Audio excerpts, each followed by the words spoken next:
dans une cuve à ondes, une onde se déplaçant sur l'eau passe de l'eau peu profonde dans une eau plus profonde et est par conséquent réfractée. L'angle d'incidence et l'angle de réfraction valent respectivement 45 degrés et 60 degrés. La fréquence de vibration de la source est de 50 Hz. Petit a détermine la vitesse initiale de l'onde, sachant que dans l'eau plus profonde, sa vitesse vaut 25 cm par seconde. Petit b détermine les longueurs d'onde à la surface de l'eau dans les deux zones. Écrivons d'abord les données. Voici l'onde incidente avec son angle d'incidence alpha, sa vitesse de propagation V1 et sa longueur d'onde lambda 1. Voici l'onde réfractée avec l'angle de réfraction β avec sa vitesse de propagation V2 et sa longueur d'onde lambda 2. Alpha vaut 45 degrés, bêta vaut 60 degrés. La fréquence commune aux deux ondes vaut 50 Hz.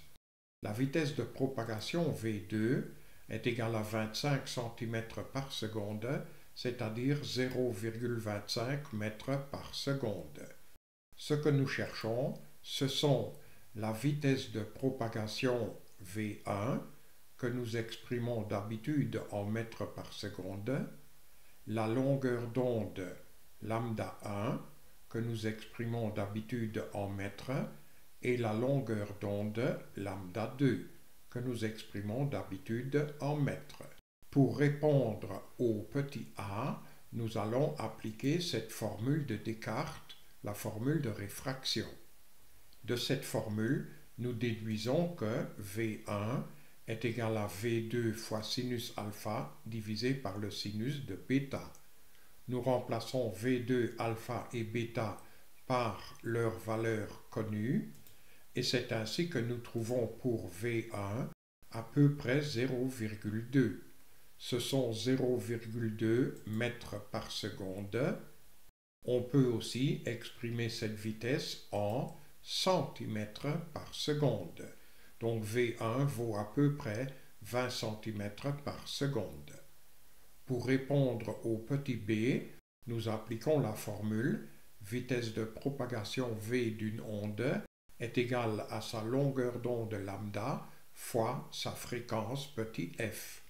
Nous appliquons cette formule pour l'onde incidente et ainsi nous trouvons V1 égale lambda 1 fois f, dont nous déduisons que lambda 1 est égal à V1 sur f. Nous remplaçons le V1 par 0,2 et le f par 50.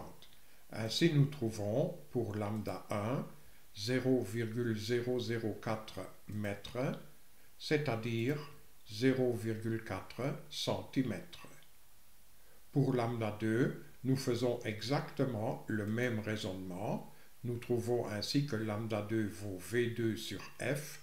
Nous remplaçons le V2 par 0,25 et le f par 50.